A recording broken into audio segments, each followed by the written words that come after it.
Le 30 juin, Jésus dit « Sais-tu ce que signifient mes mains liées? Sais-tu qui me les lie? Sais-tu pourquoi il y a tant de douleur dans mon regard, tant de fatigue sur mon visage? Sais-tu ce que je demande à ceux qui savent me regarder? Mes mains sont liées par Satan, par l'entremise des pécheurs. Tu n'as pas mal compris. Je répète, elles sont liées par Satan, par l'entremise des pécheurs. Tu diras, mais Seigneur, comment est-ce possible si tu es Dieu? Je suis le Dieu de la miséricorde et du pardon. Je suis le Dieu puissant, le Père des grâces. Mais le péché paralyse ma puissance de grâce, ma miséricorde, mon pardon. Car si je suis miséricorde, grâce et pardon, je suis aussi justice. Je donne donc à chacun ce qu'il mérite. Et si tu réfléchis avec justice, tu dois avouer que je donne toujours plus de grâce que vous ne méritez. Si vous faisiez les offenses que vous me faites à une autorité terrestre, même à un simple huissier municipal, vous seriez punis par la prison. Si en plus il s'agissait d'une autorité plus grande, vous seriez punis même par la perte de votre vie. Et ces autorités ne sont que de pauvres humains comme vous, qui ne restent des autorités qu'aussi longtemps que je permets qu'ils le soient pour votre mérite, pour leur épreuve, et presque toujours pour leur punition. Votre mérite, obéir et patienter. Leur épreuve, ne pas abuser du pouvoir, ne pas s'en enorgueillir, se prenant pour des demi-dieux ou des dieux lorsqu'ils voient les foules réagir à leurs signes et prêtes à crier Hosanna. Il n'y a qu'un seul Dieu, et c'est Dieu. Leur punition, car il est encore plus difficile qu'une autorité reste honnête dans les 1000 formes de l'honnêteté, qu'un riche ne soit sauvé. Par conséquent, leur gloire humaine est la seule gloire qu'ils aient. Bien peu d'autorités atteignent la gloire éternelle. Les fautes incessantes, toujours plus perfides que les hommes commettent, à l'instigation de mon ennemi, lient ma miséricorde, ma grâce, mon pardon. Voilà ce que signifient mes mains liées. Et qui sont ceux qui les lient avec la corde du mal? Satan et ses enfants. Et mes mains voudraient être libres pour pardonner, penser, consoler, bénir. Ô vous qui m'aimez, détachez avec votre amour les liens de mes mains. Réparez, réparez, ô mes bien-aimés, amis et enfants très chers.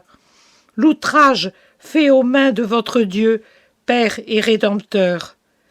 L'amour est une flamme qui consume les chaînes et brûle les liens, rendant la liberté à mes mains attachées.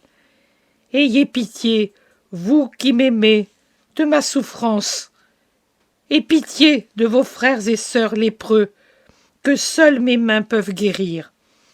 Mon regard est plein de douleur pour tous les outrages qui me sont faits dans le sacrement et dans ma loi. Loi piétinée, sacrement profané. As-tu lu? As-tu entendu? As-tu remarqué? L'autel du sacrement est toujours frappé. N'y vois-tu pas le signe de Satan? Et pense à ceci pour ta joie. Si dans les décombres on peut trouver intacte la pyxide qui me contient et la recueillir avec les honneurs qui lui sont dus, c'est qu'un cœur ou plusieurs, loin du lieu frappé, mais en adoration de moi Eucharistie, ont fait dévier par leurs prières le coup dirigé par Satan. Ces hosties que vous sauvez, âme humble et aimante qui priez pour mon sacrement, vous apportent les mêmes fruits qu'une communion d'amour. La fatigue se lit sur mon visage parce que je constate toujours plus à quel point je suis mort en vain pour tant d'humains, parce que je me rends compte toujours plus que rien, pas les maux, pas les miracles, pas les châtiments, pas les grâces ne sert à penser que je suis Dieu et que le bien et la paix ne sont qu'en Dieu. Lorsque quelqu'un est las et affligé, ceux qui l'aiment lui donnent de l'affection pour le consoler, du repos pour le soulager. C'est ce que je te demande à toi et à ceux qui m'aiment. Je suis banni des églises et des chœurs.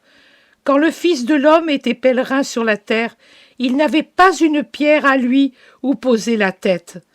Et maintenant que les cœurs des humains sont de pierre, est-ce que j'ai où poser la tête?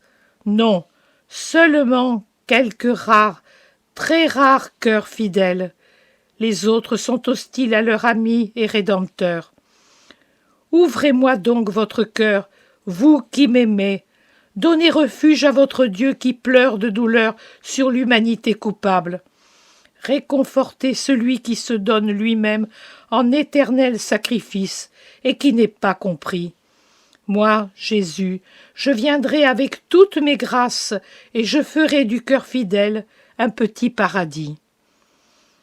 Jésus dit encore, « Parmi les richesses dont il faut se dépouiller pour me suivre et dont je t'ai fait la liste, il y en a une autre encore, c'est celle qui est le plus liée à l'esprit et qu'il fait plus mal d'arracher que de s'arracher la chair. Ce sont les affections, cette richesse vivante. Et pourtant, par amour pour moi, il faut savoir se dépouiller de cela aussi. Je ne condamne pas les affections. Au contraire, je les ai bénies et sanctifiées par la loi et les sacrements. Mais vous êtes sur terre pour conquérir le ciel. Le ciel est votre vraie demeure. Ce que j'ai créé pour vous ici-bas doit être regardé à travers la lentille de là-haut. Ce que je vous ai donné doit être accepté avec reconnaissance, mais promptement remis à ma demande. Je ne détruis pas votre richesse affective, je la prends de la terre pour la transplanter au ciel. Là seront reconstruits pour l'éternité les saints liens de famille, les amitiés pures, toutes ces formes d'affection honnêtes et bénies que moi, Fils de Dieu fait homme, j'ai voulu pour moi-même et que je sais être très chères. Mais si elles sont chères, très chères, elles ne sont pas plus chères que Dieu et que la vie éternelle. Ceux qui, devant une affection qui se brise, ne savent pas prononcer la plus belle parole des enfants de Dieu, mais se révoltent, ne font pas preuve de vraie foi dans le doux Père qui est aux cieux. Et ils ne réfléchissent pas au fait que, si je leur donne cette douleur, c'est sûrement pour leur éviter des souffrances plus grandes et leur procurer un plus grand mérite. Toi aussi, tu n'as pas su dire qu'il en soit comme tu le veux. Il a fallu que des années passent avant que tu ne dises « Merci, Père, pour cette douleur ». Crois-tu que ton Jésus te l'aurait donné si ça n'avait pas été un bien? Réfléchis maintenant et comprends. Mais combien de temps tu as pris pour le faire?